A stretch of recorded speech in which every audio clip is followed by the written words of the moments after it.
Hello, everybody. This is GeorgeAnn Hughes, and this is the Byte Show, and we're having a lot of phone trouble, so please bear with us.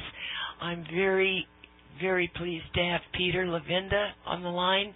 He is a researcher and a splendid author, and please get his famous trilogy, Sinister Forces, and you can do that by going to sinisterforces.info. And he's got a whole bunch of other wonderful books.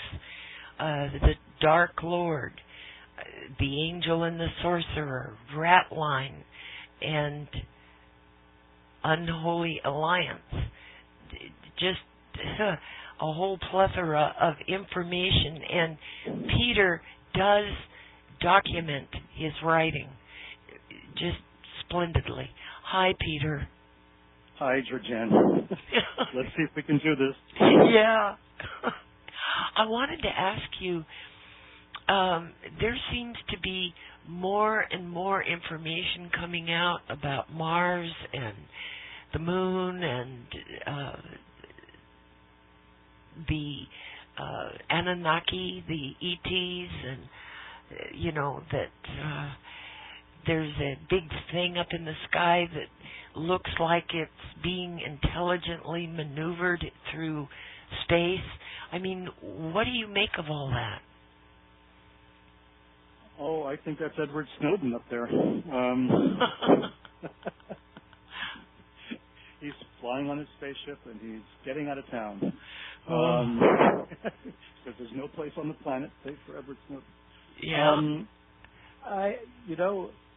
Of course, I write about, in Sinister Forces, in the third book, I write in a chapter called Communion, I write about the alien UFO phenomenon that we've had to deal with in the 20th century anyway. Mm-hmm. And all the people who've been involved with that in one way or another, and all of the conflicting reports we've had from government, from the military, from private citizens, and on and on. Jim Marrs wrote a book some years ago called Alien Agenda. Yes. And it was about, the moon. One of the subjects was, is the moon actually a moon as we know it, or was it an artificial satellite of some kind? Is there water on the moon? As you may have remembered in the last week or so, the Chinese have landed something up there. Yeah. Or they claim to have. Yeah. So why would the Chinese go to the moon? They got enough problems. Why are they looking at the moon? Of course, the Russians famously wanted to go there. We've gone there. Some people claim we never went there, but that's another story. But let's just assume, for the sake of argument, we've been to the moon. And then we suddenly stopped. We were going, regularly, it seemed, and then we kind of stopped. And then we had the space shuttle program for a long time, and then we kind of stopped that as well. It goes back to our story of, is there a secret space program, and is there something in the works of which we are not aware, and is all this stuff that we've been hearing about lately connected to something broader? Yeah. Is there a more extensive program taking place where space is concerned? Now, it would be extremely expensive for governments to be involved in a really aggressive space program. It would be almost impossible to hide the money, to hide the cost of something like that. Yeah. Unless another form of energy had been discovered. I mean, the reason why it's so costly for us to go to space is all the technology involved. Yeah. The fuel is prohibitively expensive. The ships, the vessels are extremely expensive. All of these things cost fortune. I mean, we can't afford it. Basically, NASA is on the ropes. They're struggling for funds. Countries around the world are asking themselves if it's wise to devote so many natural resources into a kind of an ego thing, sending a ship to the moon or something. And those are valid arguments these days in a climate of world economic crisis. So you have to ask yourself, if all these countries are pursuing this, there must be another reason for it. Yeah. They must have a reason for investing the time and money required, to go to space, or there's another way of getting there, and we don't know about it as common individuals as we are. We are not aware of an alternate fuel source, an alternate means of transportation of which we are not aware. In which case they could hide a budget, and still manage to do space travel. So because we're all so suspicious of our own government, and not just us, I mean, everybody around the world is suspicious of their government as well. Since we're all so damn suspicious, at this point we're imagining anything. We're speculating all sorts of things because we know that we don't know the truth about anything. Yeah. We know we haven't been told straight about really anything. People treat us like children. They treat us, they want to manipulate us one way or the other, and they tell us only what they think we need to know. And if they can't come up with something like that, they make something up. So to get back to your initial question, I don't know. GeorgeAnn? Oh, gee. I don't have a clue. Well, Peter, an article just came out a couple of days ago that the U.S. is hosting commercial spaceports. And here in Oklahoma, we actually have one. Oh, good for you. Maybe they can fix the telephone system while they're at it. Yeah, I hope so. But why all this about commercial spaceports if there isn't some kind of alternative fuel? And I mean, there's got to be. They don't just build these spaceports for nothing. Well, I mean, there's been a lot of talk about mining. Yeah. About finding precious materials, raw materials, and critical resources on the moon, but also on other planets and even on asteroids. There's an idea that we could go mining up there, and I have to ask myself, is the benefit going to really outweigh the cost? I mean, is there really going to be profit margin in something like that? This is requiring a lot of infrastructure development and a lot of investment. So somebody must think that there is a great into space and basically doing mining. Either that, or they know something we don't know about, really trying to get the hell off the planet. So, I think it's a little of both. It could be. Yeah. It could definitely well be. We're in science fiction territory here. Well, that's okay.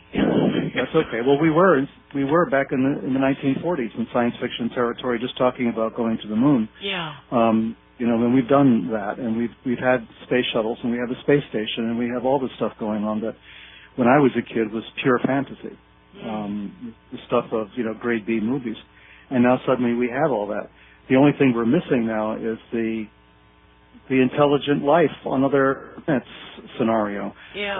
That continues to be obstructed. I mean, there's just no way. There's no space. No pun intended. There's no space for a rational discourse about this involving government, military, and private citizens, and there just isn't. I mean, it's treated like it's ridiculous to even suggest it. So there's no place for everybody to get together and talk about this and see, what do we know? What do we not know? What evidence is there? Let's all get together and talk about it. Are we alone or not? And if not, then, where do we go from here? Well, so you just don't have a way. Go ahead. No, I was going to say there's just no way to do it. There's no forum for this, no legitimate forum. It's just, you're either going to be on the internet talking to conspiracy theorists and UFO fanatics, some of whom believe everything, and some of them are so cynical that they don't believe anything. Yeah. So there's no middle ground here. There's no place for us to say, okay, let's keep an open mind, let's get together and discuss it. To discuss it not just among ourselves, but with people who are in the industry, in the space industry, or in the military, people who have access to a bit more information than we do. We don't want to sit around a table and have somebody poo-poo the concept and say, oh, by the way, those were just weather balloons or swamp gas or the planet Venus. We saw the planet Venus, we thought it was UFO. I mean, come on. Yeah. I mean, I am not a scientist, okay, but I lived all over the country. I've lived in cities and I've lived in the country. There's no way I'm going to mistake the planet Venus for a UFO. Right. It's just not going to happen, okay? And you can't tell that Jimmy Carter, saw the planet Venus. Okay, it just come on, just get real. Okay, but I mean that's what scientists do. They make us feel very small and they make us feel very ignorant. And you know the military comes out and does the same thing. But in Sinister Forces, I gave a list of people, just a random list of people who assured us that UFOs, intelligently piloted spacecraft, not of earthly origin, do exist. And those people rank from, you know, non-commissioned officers and privates in the military all the way up to generals and general staff. I mean, everybody, there's something for everyone there. Every level of our military have had witnesses who have come out and say, yes, these were piloted spacecraft. This was not swamp gas and weather balloons and the planet Venus. So we know that these people, there are very legitimate, very impeccable witnesses who come forward to discuss this. Since we are not capable of being witnesses, since you and I are totally incapable of that because we haven't been trained by, you know, by the military who trains people to, you know, identify UFOs, I guess. I don't know. None of it makes any sense. But since we can't, you know, let's go look at the people who have come forward, who have said, yes, there's something to it. And my goodness, there's a lot of people. And if you look at, you know, the communion chapter in Sinister Forces, you'll see. We've lost people. People have died because of this. Yes. People have been dying since 1947 at least, when it comes to the UFO investigations. More like murdered. Well, yeah. I mean, murdered in the case, for instance, the Maury Island affair, the very beginning of the 20th century, you know, UFO age, was, you know, Maury Island up there in the Pacific Northwest, and a couple of guys are hanging out in their boat, and they claimed that a UFO crashed or exploded or something over them, and the debris rained down on top of them and killed their dog. Oh my gosh. And then, so the Army Air Force, at that time there was no regular Air Force, I guess, the Army Air Force sent out 2 officers to talk to these guys. And these guys, you know, were there. They insisted on their story. And they gave pieces of the shrapnel of the UFO to these 2 officers. And they got on their plane, and their plane blew up. Oh, my gosh.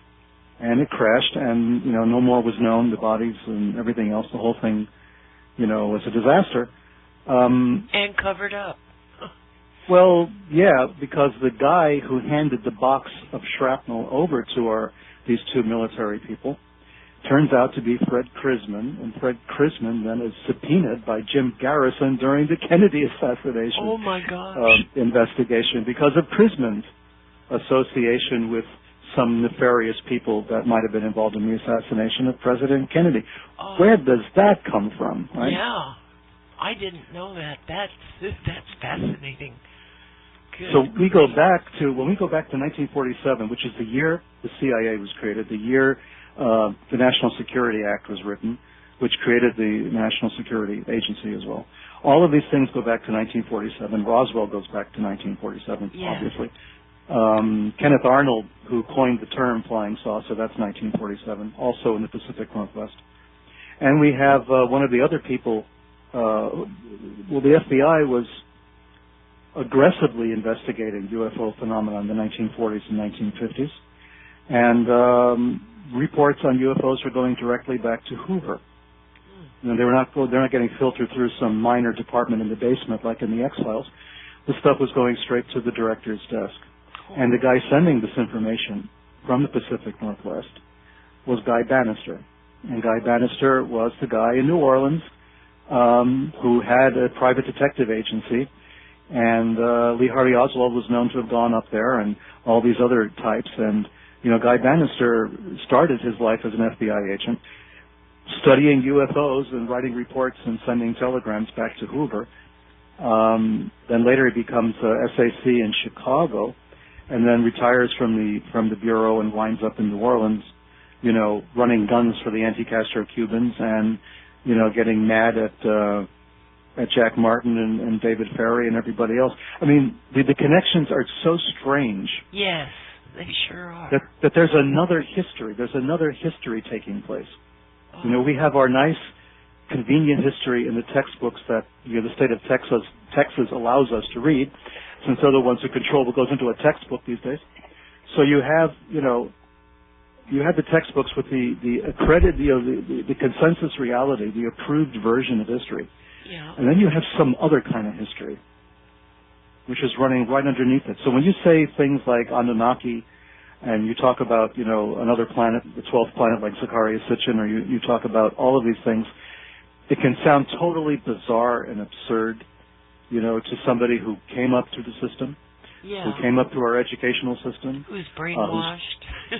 Well, yeah, who is brainwashed. Let's face it, we're all brainwashed to a certain extent. I mean, we're taught what reality is from a very early age. We have our parents, and, if we're fortunate, we have our parents, and we have the school system, and we have the media, and we have all these people telling us what. And if you go off and try to find your own reality or try to understand it on your own, then you've become marginalized. You marginalize yourself. You become, everything that you say and you do has become discredited. Yeah. Because you're not towing the line. So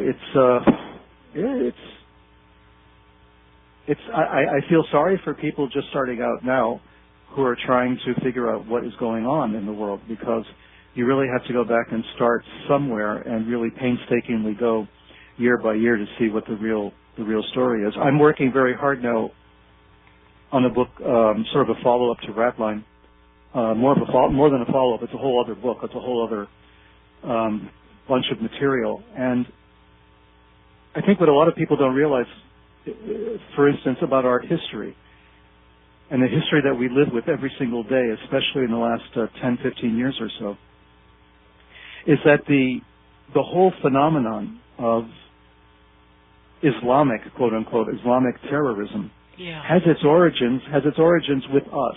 Yes.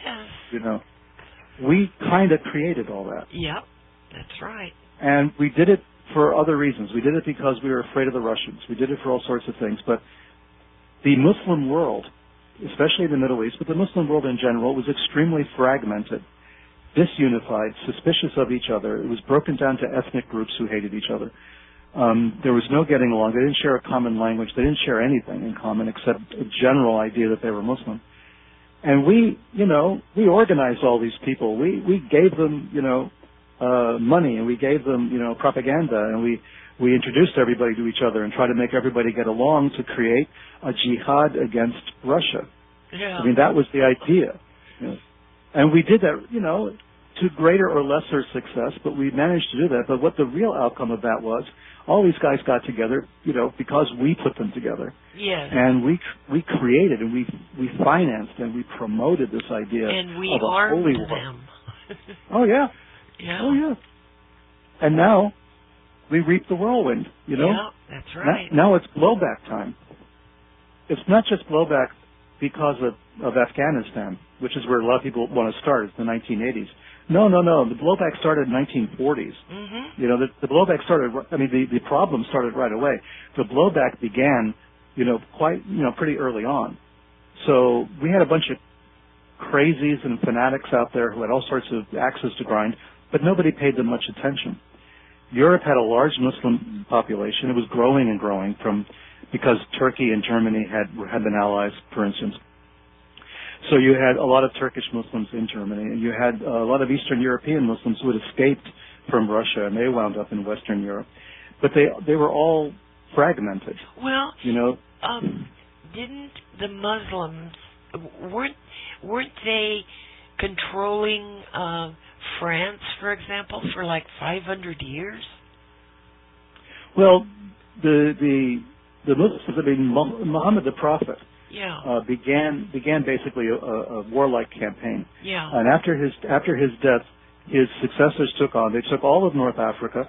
They moved across the Straits of Gibraltar and took what is now Portugal and Spain. Yeah. They went right to the French border, where they were turned back by Charlemagne, Charles Martel of France, who would become Charlemagne. And they stayed in the Iberian Peninsula from about 700 CE, 700 AD, until 1492 was the last caliphate in Spain at Granada at the Alhambra. And they were kicked out by King Ferdinand, who was the same guy who financed Christopher Columbus in the same year that Columbus discovered America was the year that Ferdinand got rid of the caliph in Granada, and was trying to finance another crusade, by the way. So we're talking from 700 to 1492, roughly. That's, I mean, you can do the math. That's almost 800 years. Yeah. That Muslims controlled part of Europe on the western side. That's not even counting the incursions through the Balkans and all the way up to Austria on the eastern side of Europe. So they were there. Yeah. You know, there was no problem. They were there. But by 1492, for the most part, the last Muslim caliph was removed from quote-unquote European soil and pushed back into what is now Turkey and in Persia and the rest of the Middle East. So, you know, everything fell apart then. The Turks did not have, I mean, they had the Ottoman Empire, but they were more secular than they were religious. Yeah. And anyway, the other Arabs didn't like the Turks because the Turks had basically invaded Arab territory. The Turks are not Arabs ethnically. They don't speak the same language. They don't have the same background. So they were being, you know, controlled, the Arab people were being controlled by another Muslim empire that they didn't like. The whole thing was a mess during World War I. Everything was totally fragmented. Everybody was going off in all different directions. So leave it to us to decide, oh, we got to get these guys united. You know, here's a brilliant idea. Let's give them all a common cause. Let's get them all to hate the West. Yeah, and put weapons in their hands. And give them weapons, give them, you know, resources, give them all kinds of stuff. You know. So this is what we did. So this is another aspect of history. Oliver Stone has been writing about the secret history of the United States, but there's the secret history of the whole world. Yeah. And some of the outlandish stuff that we talk about sometimes on this program could sound outlandish, of course, to a lot of people, but you really have to open your mind a little bit and realize that what we're talking about here is really not that far-fetched. Right. And it may become the history 100 years from now when people suddenly, when the dust settles, people actually realize what's been going on all this time. So, you know, go on. Yeah. The trouble with history books is that the winners always write the books, and you don't hear the full story. You know, you don't get a lot of the background that's important to understanding why this took place or that took place.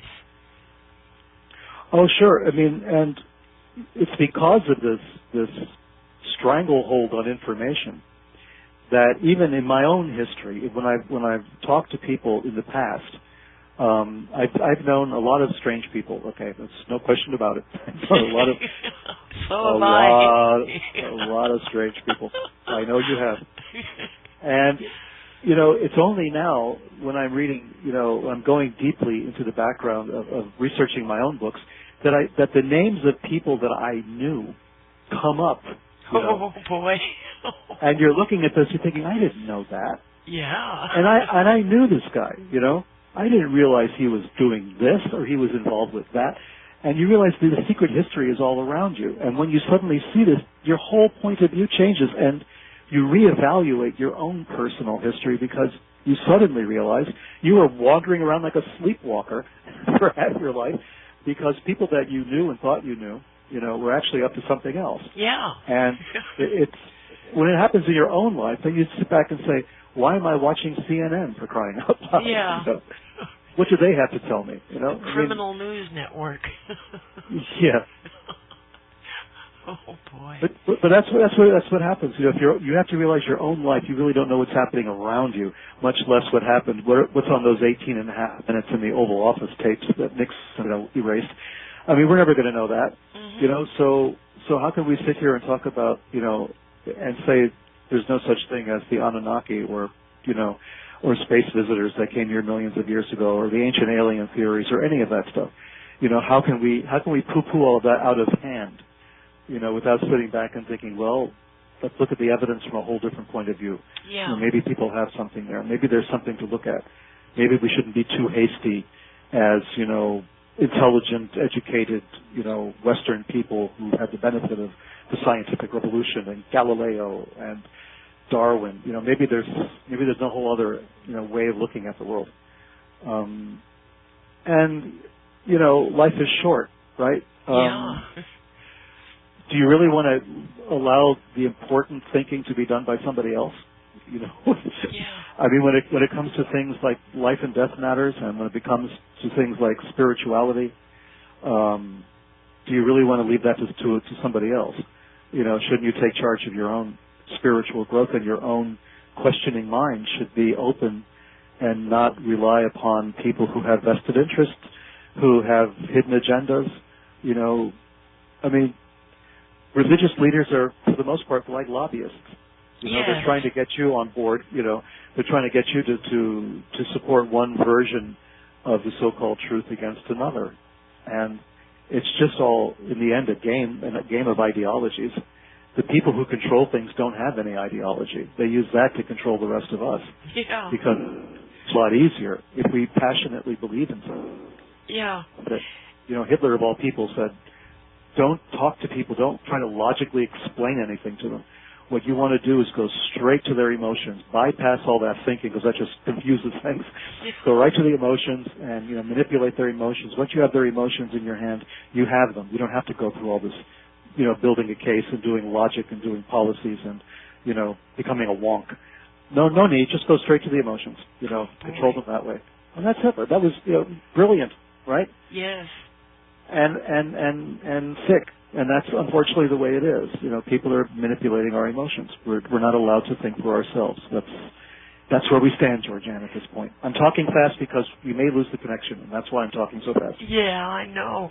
Well, you know, when I watch RT or Fox, they'll interview people, and the people will say, well, I think this or that, you know. Right. And I'm wondering, how do they know what to think when they're not given all the facts? Sure. You know, it's kind of ludicrous. Well, that's true. When we're expected to, well, this is the thing that really always amazes me. We are expected in this country to be, you know, smart, intelligent, educated people who go to the voting machines and make intelligent decisions. Are you kidding me? Yeah. Really? That's a joke. I mean, I'm all for the concept of voting. Don't get me wrong. I'm all for real democracy. You know, one person, one vote. You go in there and you say, I want this program or this policy or this person. You know, but we don't know what we're voting for. That's right. We don't know what we're doing. You know, and they count on that, don't they? Yes. I mean, we don't know what we're voting. We don't know how. We don't know what we're doing. We don't have a clue. We don't have enough information to make an intelligent decision. And we can't do that if half of our history is still classified. Yeah. Sitting in a vault someplace. How can we make these decisions? Well, Peter, like here recently, Veterans Today released some articles. Gordon Duff wrote an article about 9/11 and this redacted document that had been released, and the senators are screaming that they want all the redacted part to be undone. They want to know the truth. You know, it's one cover-up after another. GeorgeAnn, there are still documents from the 1930s that are still classified. Yeah. I mean, I'm not making that up. I know. I know because I'm working with this material now. And there is stuff from the 30s and the 40s that's still classified. There's stuff earlier than that that's still classified. There's no reason for this anymore. But there it is. You know, you have to give President Clinton some credit. Clinton went ahead and said, "Okay, we've got to stop this nonsense and start declassifying all this stuff because it's like 100 years old. Let's get real here. You know, there's no need anymore for a national security, you know, argument for some stuff going back to the 30s and 40s." And a lot of records became declassified at that time. And Jimmy Carter, again, to give Jimmy credit, he decided that he would go after Nazi war criminals, right? Mm-hmm. And established the OSI, the Office of Special Investigations, the Justice Department, and said, you know, let's do that. And he was extremely roundly criticized by everybody in the opposing party, and they tried to obstruct him in every way possible. When you try to do this, when you try to get the truth out, when you try to do something that's really not going to benefit you personally, but it's just going to be the right thing to do, you'll be surprised how many people stand in your way and try to stop you from doing it. Oh, yeah. And a lot of times it's just because they can. Right. You know? Sure. Yeah, they can't really give a good reason. Yeah. You know? Why shouldn't we go after Nazi war criminals? Well, there was a reason, as it turned out, and one of the reasons was, well, we kind of protected some of them. Yeah. Right?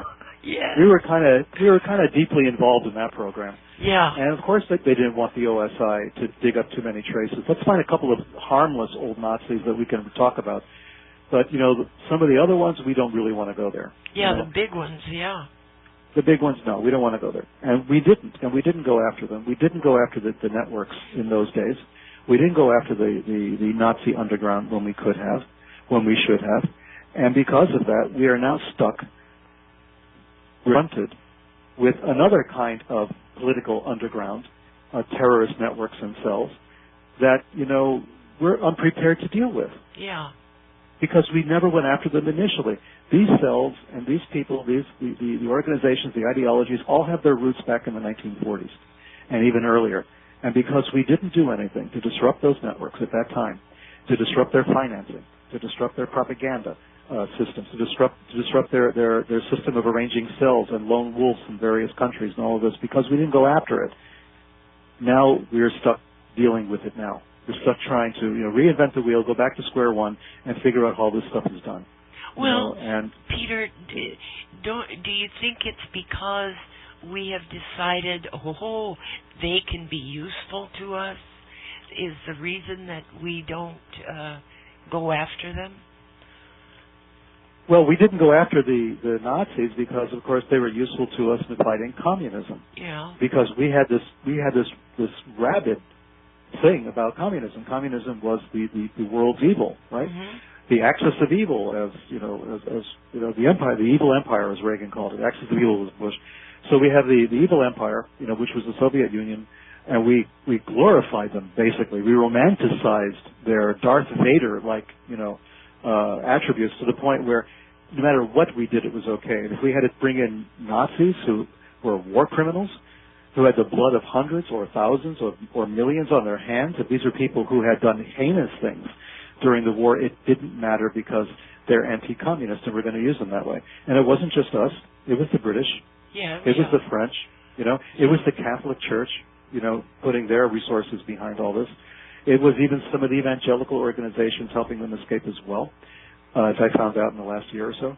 There's been a lot of people who just got on board saying, well, we're going to fight communists. Communists are worse than Nazis because communists are atheists and Nazis, well, they're pagans or they're occultists or they're crypto something. We don't care, but at least they're not atheists. Yeah. And so we're going to use these guys and we're going to get in bed together, you know, and that's what happened. And it began from there. And then we threw in some Islamic groups too along the way because they were in the ethnic areas that Russia had claimed, Azerbaijan, for instance, in all the regions like Uzbekistan and Kazakhstan and all the stands, were Muslim territories, which the Russians wanted as their territory, the same way China wanted Tibet.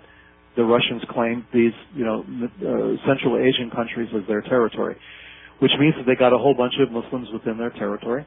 And we thought, well, hey, we can use them to fight the communists. Let's, you know, throw our resources behind them. And the Nazis were only too happy. Nazis who were very pro-Muslim during World War II, and some who converted to Islam after the war and continued the fight. You know, even after they had converted, they didn't convert and become pious. They converted and became even worse. So we're talking about a system that we don't realize. The American people don't realize it. The European people don't realize it. Latin American people don't realize it. There's been this whole other history taking place. This whole other scheme that was underneath all the newspaper articles we read and all of the radio and TV news that we've seen or heard. All of this has been taking place underneath the surface, and it's manipulated events. And we're given one version of the events. We're given a packaged version of the events, you know, and they're just not true. They're not real. And nobody's held accountable for any of this, but forget that aspect of the story. That's never going to happen. So what we have to do is to ask ourselves, who are we? Yeah. As people, what do we stand for? We're never going to know the truth about all of this, but let's face it, we have to start somewhere, and we have to ask ourselves, as Americans, let's just talk about Americans. I know people around the world listen to this, but let's just talk about Americans for the moment. As Americans, where do we stand? And what do we stand for? Do we stand for and support a government that supports genocide? It's horrific. Sure, we have to make a decision, and we can't have these knee-jerk decisions that, they hate us for our liberty, they hate us for our freedom. All those pathetic arguments that we heard from, who, after 9/11 and all this stuff, because they don't. I mean, I've traveled around the world long before 9/11. Me too. I know why they hate us. It's got nothing to do with our freedoms and our liberties. Okay, it's because we run around kicking, we're bullies at the beach, kicking sand in everybody's face. That's why they hate us. That's right. So and we do a lot of good around the world. Let's be honest, we do. But the problem is the evil that we do, lives after them. The good is often interred with their bones, as Shakespeare said in Julius Caesar. The evil that we do lives after us. Everybody will remember the bad stuff. They won't remember the good stuff. So we got to keep the bad stuff down to a minimum. We got to get a handle on that bad stuff.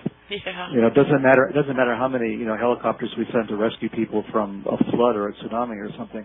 We have to do more. We have to do no harm. As the Hippocratic Oath would tell us, we have to start somewhere and come up with a rationale for dealing with all this. I listen to a lot of talk radio if I'm driving, and what I'm hearing makes me nauseous. Not just the passion, not just the vitriol, the disgusting terminology that's being used, but what disgusts me even more is the ignorance. Yes, I agree with you, Peter. And it's just terrible. We have to know more. It's our job as Americans. We have to know more. We have to figure this out a little better and not rely upon the standard, forms of information. We have got to start researching, thinking for ourselves, and develop our own spirituality too. I don't want to sound too wimpy about this, but we've surrendered most of our spiritual future to organized groups, to churches and people who tell us how to think and how to believe and tell us, have faith and, don't question. We have to question. We're people. This is our job. That's right. We're here to question. We're here to ask the hard questions. We're here to try to find out. And so we got to do this. We got to do it for ourselves. We have to do it for our progeny. We have to do it for each other. We have to figure this thing out because the governments are not helping us. Well, this country always needs a new boogeyman. And unfortunately now, the boogeyman is Muslims. And, sure. I've known lots of Muslims, and I'm sure you have too. Sure. They're not scary people. They want to go to work, come home, be with their family, go to sleep, get up the next day, go to work, come home. They're no different than a typical American family in their desires and what they want for their family. There's bad eggs, but we've got them in the Christian religion too. So I don't see... No, we don't have any bad eggs in the Christian. Catholic priests? You're not referring to Catholic priests by any chance, are you? Yeah. You didn't let that slide. No. This is true. This is a thing that we never hear on the kind of talk radio that comes around where, every person is a Muslim, is a jihadi who's out there to kill and maim and, put Sharia law in.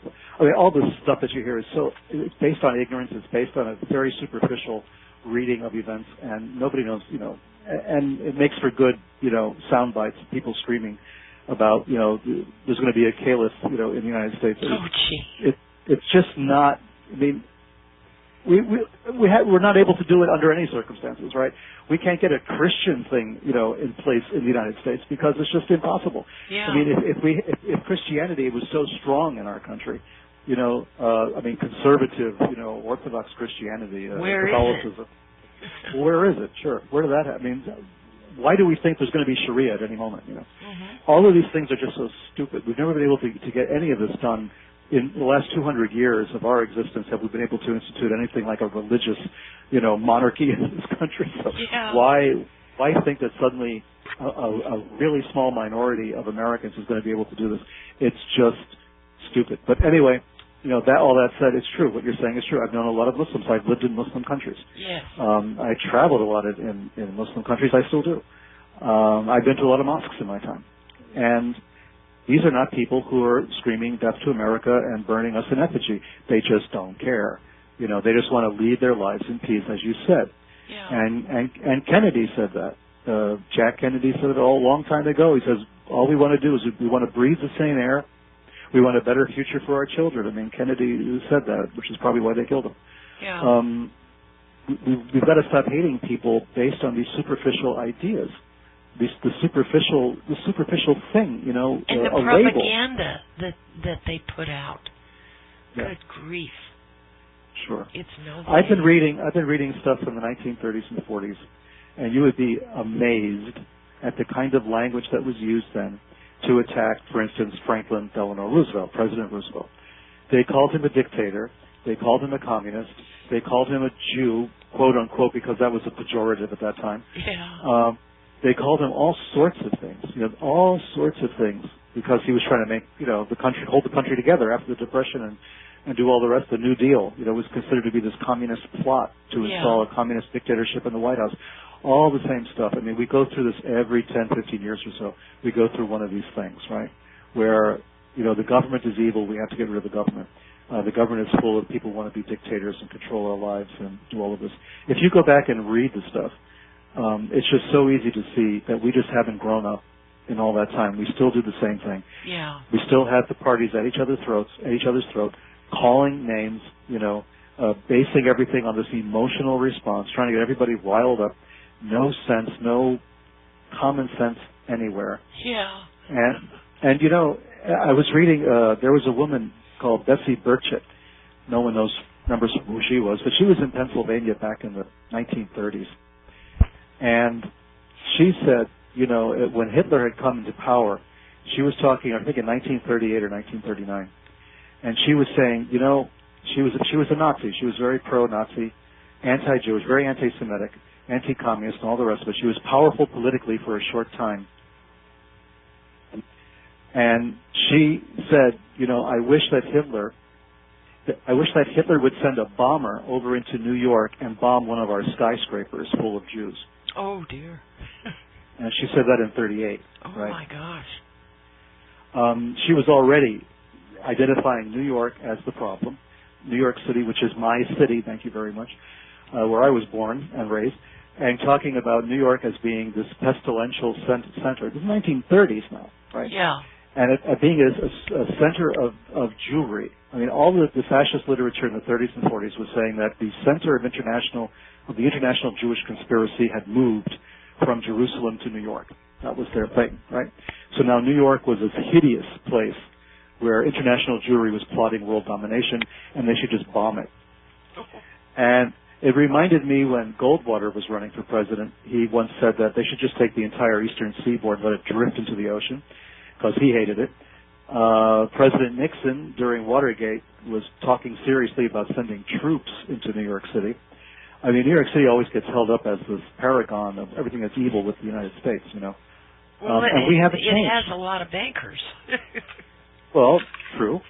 It's got bankers, it's got media, Yeah. But it also has people from virtually every single country on the face of the earth living there. Right. There are more than 120 different nationalities living in New York City. Wow. Which is virtually the United Nations. Yeah. So, yeah, it's got bankers, but this is the digital age. You don't need to be anywhere to be a bank. It's all electrons now. It's all on the internet. So talking about bankers is kind of old school now, you know. Yeah. And talking about the media, talking about Madison Avenue. Nobody talks about Madison Avenue anymore. You know, that's gone. That's history too. You know, there's buildings there and it's nice, but the real power is in the cloud. You know, so this is what's happening now to hold up one city or any one geographic location, whether it's New York City, whether it's Baghdad, you know, or Peshawar, or Kandahar, or any of these places as the source of all evil is wrong. We have to now be aware that the evil, as well as the good, is floating all around us. That brings up something. You know the Rohingyas? Yep. They are being literally sold in cages, taken into certain areas of Thailand and sold. It's horrible, and they say that in a particular article that I read that some of the law enforcement people in Thailand are involved in that. They would have to be. Yeah. In Thailand, they would have to be. The law enforcement people have been involved in human trafficking for a long time. Yeah. I don't mean the entire law enforcement community, but I do mean people within the law enforcement community in Thailand have been involved in human trafficking. There's no doubt about it. Prostitution is technically illegal in Thailand, and yet it's one of the most prostitution-full places, you know, on the planet. Yeah. And that can only happen because the authorities are allowing it, not only allowing it, but, you know, encouraging it to grow. It starts with the people in the countryside. Yes. In the countryside in Thailand, the families selling their daughters into slavery, essentially. The crackdown on opium and other drug-growing cultures in that part of the world has basically impoverished a lot of people. I mean, good or bad, but that's what's happened. So these families have been selling their children into virtual slavery in Bangkok, you know, into brothels in Bangkok. Selling them for a few dollars. So there's already a system in place for the human trafficking to take place. So now all you have to do now is cross the borders, right, and do human trafficking into Thailand. Cambodia is also extremely famous for that. Yes. Especially where, you know, underage prostitution is concerned. Yeah. There are entire towns devoted just to that in Cambodia. So the infrastructure is there for moving people across borders for prostitution or just for indentured servitude, for slavery, for slave labor. Yeah, there was a influential businessman in Los Angeles who made travel arrangements to go to, I think it was Cambodia, and the arrangement was for him to have sex with a 2-month-old baby. And fortunately, the FBI got wind, and I don't know what happened to the man, but I mean, that's just hideous. Well, it is, and you can imagine this guy one day saying, I want the government out of my private life. Yeah. I've been hearing that so much I'm ready to throw up. But anyway, we draw the line, right? There's some place where you have to draw the line. I mean, it beggars the imagination. How could anybody really want to have sex with an infant? I mean, yeah. What is that? You know? Well, there was a case of that in New Mexico, in Las Cruces. A woman was living in a trailer with a bunch of workers, and she had a baby, and of course the baby died, you know. She offered the baby up for rent. And the fact that she would do that means that she understood that there was a clientele for that, and that's that's not just one aberration, not just one guy from Los Angeles, but right. I mean, I know in Cambodia they can be quite young. Yes. In Cambodia, there's been exposés of children as young as 4, 5, 6 years old, right? Boys and girls. Boys and girls, sure. You know, I mean, it's a pedophile's paradise for either, you know, preference. So I mean, and they've tried to crack down. They have done, you know, a bit, especially where, you know, foreigners are concerned, but not nearly enough. I mean, there's too much corruption involved. The trade is too lucrative. People are paying too much money. Yeah. And these are countries that have, you know, that have financial issues. So it's like prostitution all over the world. People are desperate for money. They'll do anything for money. And the children have no say in this whatsoever. They are treated as slaves. Yeah. You know, they are beaten if they don't cooperate. So, you know, but it's not just in Asia. It's all over the place. It's in Latin America. It's in the Middle East. And, you know, it's in the United States of America as well. Okay, yes. Boys and girls, let's face it, you know, we have this problem in this country. We have a good friend of mine, Nick Bryant, wrote that book called The Franklin Scandal. Yes. It's a very thick book, and I recommend it, though, to anybody who doesn't believe that, you know, there's organized pedophilia at sometimes some of the higher levels of our government taking place in this country. So, you know, other countries look at us and they say, well, you guys do it, you know. You guys don't have the moral character or the moral strength to do anything about it within your own borders. Why should you come over here and preach to us? Yeah. That's right. We lose our credibility when we allow this sort of thing to go on. You know, we send our tax dollars and weapons and ammunition and food and whatever, all kinds of military gear to these people, and this is what the American people are supporting. And this is how the world looks at us and says, you know, you people are nuts. And we are. Well, we're schizophrenic. Oh. You know, we're suffering. I mean, we hear voices. You know what I mean? We hear voices telling us to do things. I mean, we don't have. What is it? You know, we are schizophrenic. We say one thing, and we do something else completely different. I mean, the hypocrisy is mild. Is a mild description of what's going on in this country. Oh, we're schizophrenic. We're schizophrenic completely. You know, I mean, look at how many famous religious leaders that we've had just in the last 20 years who've been caught with their pants down, literally. Right? Yeah. I mean, what do you call that then if it's not, you know, hypocrisy is too tame a word, you know. There's something far more serious happening, you know, when we don't trust anyone. And of course, you know, the whole priest scandals, you know, we all know about that. Well, the things that go on in Cambodia and Thailand outstrip the priests' issues. Oh yeah, unless you're a victim. I mean, if you're a small boy who's been abused by a priest, it doesn't matter if it was in Cambodia or here, right? Right. But yeah, it's outstripped from the point of view of, in terms of, you know, the level of depravity and the number of people being victimized in an organized way. Mm-hmm.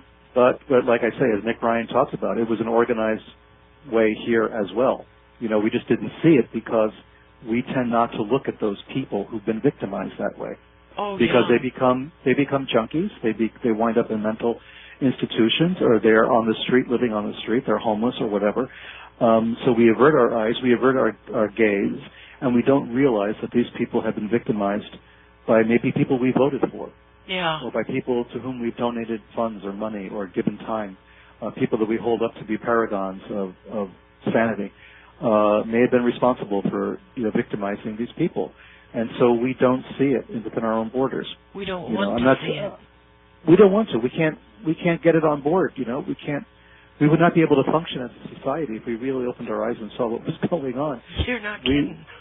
we just come to a complete shuddering standstill. We wouldn't know where to turn. Well, that brings up another issue. You know, I've been hearing that these Anunnaki, or whatever you want to call them, the space visitors,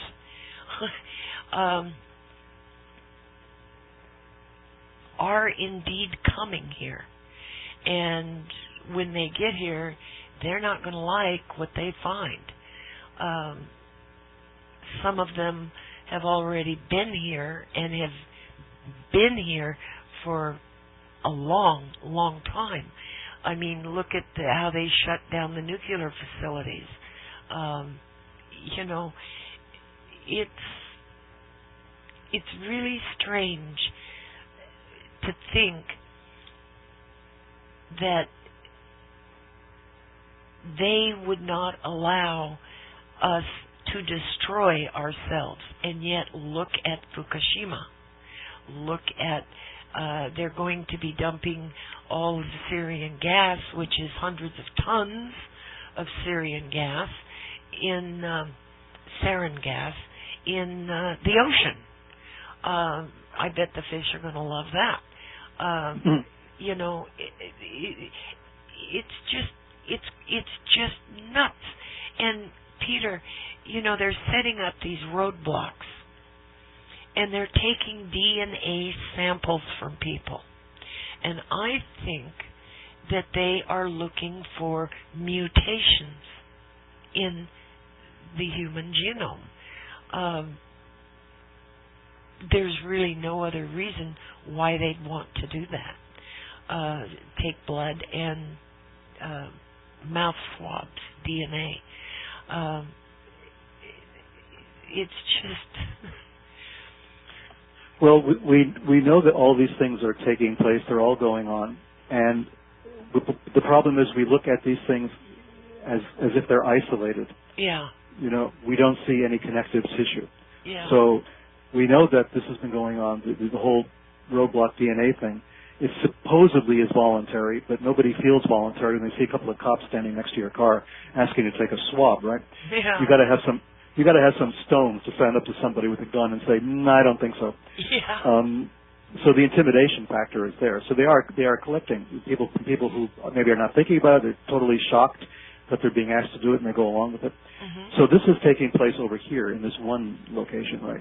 And there's other stuff taking place over there. And there's your spaceports in Oklahoma, you know, or there's other things happening all different places around the country. And they all appear to be little isolated, bizarre things that are taking place. But as I pointed out, for instance, in Sinister Forces, all these little weird isolated things, they're connected. Yeah, they are. You know, there's a rhyme and a reason to it. If you look hard enough, you will find a handful of people keep showing up, you know, as being involved with everything. And then you have to start asking yourself, well, why are these people or these agencies, you know, involved in this? What's to benefit? How do they benefit from being involved in all of these things? Mm-hmm. So you have your spaceport thing on the one hand, and you have your DNA sample, you know, collection on the other. You have all kinds of stuff going on with the government, without the government, against the government, whatever you want to call it. All different groups, all different agendas. They all seem very disparate. They all seem very disconnected, contradictory, whatever have you. But there seems to be underneath it, if we stand back, we can see the outline of some kind of overall plan. Yeah. And that's why people get nervous about, you know, as you mentioned, Anunnaki or space visitors or something. I mean, that seems to be, you know, one way of explaining all this, doesn't it? It seems to be one way of answering it, especially because the whole UFO thing seems to have died down for some reason. Even though they keep promising us there's going to be a full disclosure, you know. We have people coming out saying, oh, yes, next year the government's going to tell us all about it, and then suddenly the whole story dies and we don't hear anything more. Well, Mexico is disclosing everything. Yep. Even Russia has been disclosing a lot. Yes. China is kind of disclosing a bit here and there, and some of the stuff they're disclosing is off the wall. I remember living overseas and you know, seeing it on the news, you know, seeing UFOs, you know, well, guess what? There's a UFO over this town, you know, and it's on like the regular news in the whole country. In a censored country where they censor the news, you can sit there and watch, you know, a film footage of a cigar-shaped UFO hovering over a small town in Malaysia. And you're thinking, what the hell is going on? Well, Peter, is it true that the NASA films from the Apollo mission were given to the Japanese to correct and take out things in those films? And because the Japanese released a film a couple of years ago about the moon, and it clearly clearly shows structures that are not natural structures on the moon. Mm-hmm. Yeah, I heard rumors about that. I don't know how good the film, I don't know what the provenance of that film really is. We have to be careful because we've been fooled before, you know. Yeah. So I'm hesitant to go 100% and say, oh yeah, that's real. But I've heard about it. People have told me about this and brought it to my attention, and I don't know what to make of it yet. You know, I'm looking for some more corroboration from somewhere to say, but who's going to admit there's structures on the moon at this point? You know? Yeah. I mean, who's going to come forward and say that? You know, it could be the Chinese will do it. You know, the Chinese don't care, right? They'll just say, yeah, there's a building here. You know, it's takeout. I don't know. It's you know, it's a pizza place. I don't know. Anything is possible at this point. Anything is possible. I would not be surprised by anything. I've been surprised by so much in the last, I won't say how many decades of my life. I've been surprised by so many things. I've been shocked by so many revelations that have taken place in my lifetime. I just can't get shocked anymore. So, you know, if an alien winds up in the White House, you know, and starts making a speech about all we all have to, I don't know, get dental care or something, I wouldn't be surprised. I mean, you know, I would be maybe annoyed, but I wouldn't necessarily be surprised. I really wouldn't. I mean, at this point, how many things do we have to go through? We've gone through assassinations. We've gone through wars that didn't make sense. Right. We've gone through presidents spying on us. We've gone through, you know, people breaking into our homes and stealing records, and you know, we've gone through. There's child hackers now. Yeah. You know this. Yeah. There's children. They have their own conference. They have their own, you know, yearly annual get together. These kids get together, and they hack into everything from cell phones to your smart TVs. You know, and they show how it can be done. Yeah. They show how they can hack into a smart TV and like photograph you sitting there watching, you know, the movies or something, and they can do all this. Kids, you know, children are doing this, and they're getting little prizes and awards. Samsung gave one of them an award for showing how they could, you know, break through all the security features on the new the new Android phones. It's just incredible. You know, this is going on. Why should I be shocked? There's Chinese hackers who are getting into our nuclear facilities, right, and trying to hack into our defense establishment. Yeah, I'm not surprised. I was in China in the 80s and the 90s. I know people of, you know. I'm not, you know, I'm not surprised anymore. You know, what can you do to shock me at this point? I don't know. You know? I seriously. I know what you're talking about. I do. If an alien walked through the wall here, I would just have to say, well, hello, you know. Oh, you might tell a few friends. You might put it up on Facebook. Well, an alien walked through my wall today, you know. And you'll get like 100 likes, you know, and something like that. I mean, it's at this point, you know, at this point, what will shock us, really? You know, a Fukushima, another event like that, or what's going to shock us? If you're there when it happens, it's shocking. If you're there when it happens, it's a disaster. But if you're a few hundred miles away or a few thousand miles away when something weird happens, you're overburdened now. You're overloaded with this kind of information. You know, you have no place to put it anymore. There's no context. You know, gone are the days of the Renaissance man. You know, who knew everything. Who knew science, philosophy, religion, art, who could be, you know, who found that everything was connected in his own mind, and he could sit there and know everything. Gone are those days. Yeah. Now we're lucky if we know just one small fraction of the knowledge that's available on the planet. If we could just know one small fraction, that's a big deal. But to be a Renaissance man, we can't. So because we're so overloaded with information, what could possibly shock us? Yeah.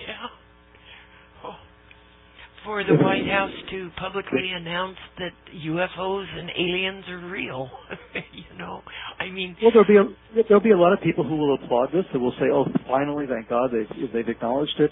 Some people will be frightened of it. Other people will say that, you know, the president's doing it just to boost his ratings.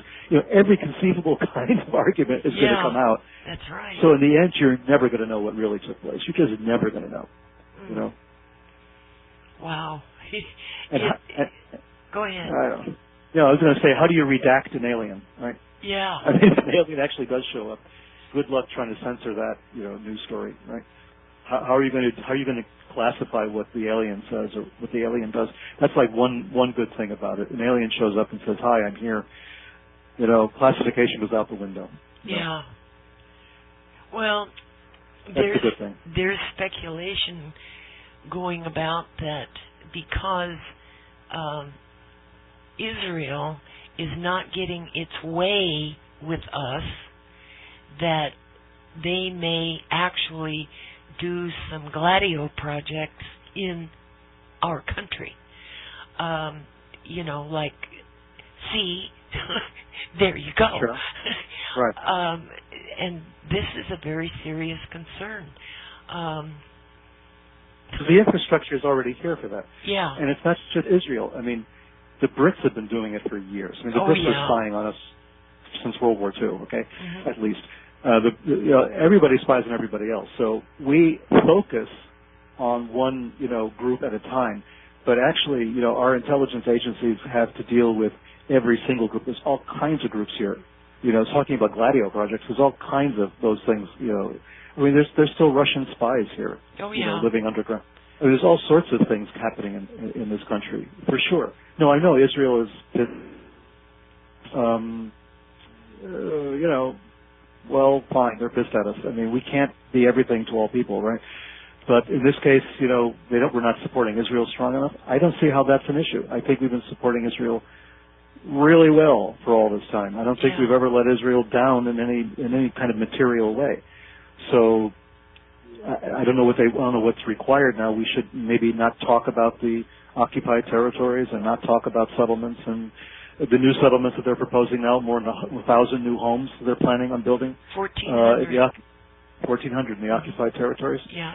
So what are we supposed to do? We're not allowed to have a point of view about this, right? Well, we're not allowed to express it. What kind of people, Peter, bulldoze down Bedouin villages,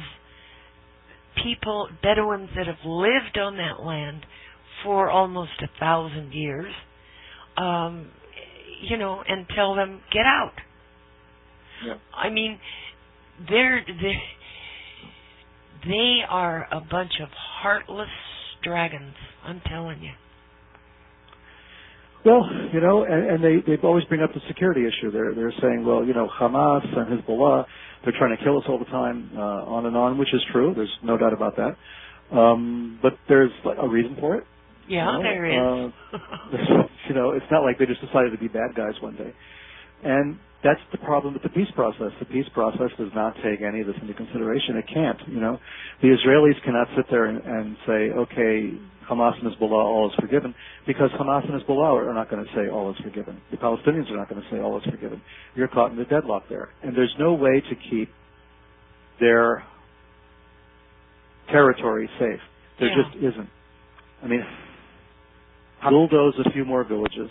You extend your sphere of influence a bit deeper into Palestinian territory. You keep doing that. Every time you put up a wall, there's somebody on the other side of it. Yeah. So whether your wall is 100 miles from Tel Aviv, right, in circumference from Tel Aviv, or it's 200 miles, or it's 500 miles, you're still going to be surrounded by enemies. Well, Henry Kissinger came out here this year and said that by, I think it was 2018 or 2020, that Israel would no longer exist. Well, if they keep doing what they're doing, it's not even a question of ceasing to exist from a military point of view. It's going to be ceasing to exist from sheer demographics. Well, they're young people. There's a huge bunch of people that are leaving Israel because the government won't help with education, the rent, everything is no jobs, and they're having a brain drain right now. Well, you're going to see the same thing happening here. Where we have some of the same situation, right? Yes. Taking place. And I know a lot of people who are, seriously considering going somewhere else. Yeah. They just don't see a future yet. It's for different reasons perhaps, but the same thing. No jobs, no help with education, no help with anything really. So people are getting disgusted. They're getting very discouraged. I mean, they're cutting off the unemployment benefits too, Yeah. which, at this point, doesn't seem to make any sense at all. But one side says, everybody who's on unemployment is lazy. The whole lazy argument, as if people are not struggling like mad trying to find jobs. Yeah. That don't exist. Where are they going to go? It's going to be like that scene in Day After Tomorrow, that film that came out about 10 years ago or so, I guess, where all the Americans are rushing across the border into Mexico instead of the other way around. Israel is a whole separate thing. We've talked about it before. We've talked about how everybody was betrayed at the end of World War I. Right. We didn't talk straight to anybody. We created this problem. We, meaning the West in general, created this problem, and now we have to deal with that problem that we've created by lying to everybody and by trying to manipulate that situation for our own benefit. So we created a monster, and that monster's not going to go away. And it's almost impossible now to extricate the story of Israel from the story of the Holocaust. Yeah. So because you can't separate those two things, most of us in the West are sitting there thinking, well, we can't say anything. We can't complain, because if we say this doesn't seem right to us, then we're anti-Semitic or we're anti-Zionist or whatever it happens to be. If we talk in defense, well, Hillary Clinton got her head handed to her one time for talking about the rights of the Palestinians. And she was jumped all over on the threat because she had the temerity to say that Palestinians have rights. Well, they do. Well, yeah. Don't human beings all have rights? Isn't that enshrined in our United Nations Charter? That's right. But it's like justice is just us. Yeah. That's kind of what's happening here. So I mean, we can't have this conversation about Israel. It's almost impossible to have a calm, rational, argument about it. Especially if you're not Jewish or Arab, you can't discuss it. It's that you're labeled one thing or another. It's almost impossible. So people stay out of it. They don't want to talk about it. Politicians, are nervous as hell about a situation. They're very nervous about Israel. They need, to look as if they're strongly supporting Israel, but there's a